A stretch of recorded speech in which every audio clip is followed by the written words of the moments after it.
তিনি মহাযজ্ঞের মহাপ্রসাদ তিনি বিতরণ করবেন।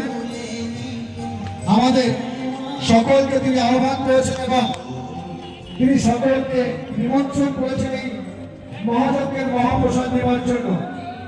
আমরা আন্তরিকভাবে আপনাদেরকে অনুরোধ করছি, ইরোদ অঞ্চলের সমস্ত মানুষ, সমস্ত পরিবার, প্রত্যেকটি মানুষকে তিনি আহ্বান করেছেন, তিনি নিমন্ত্রণ করেছেন এবং তিনি আপনাদের কাছে নিবেদন করেছেন এই প্রসাদ নেওয়ার জন্য। তাই সকল জাতি ধর্ম নির্বিশেষে সমস্ত স্তরে শুভবুদ্ধি সম্পন্ন মানুষ, ব্যবসায়ী বৃন্দ এবং ইরোদ অঞ্চলের সমস্ত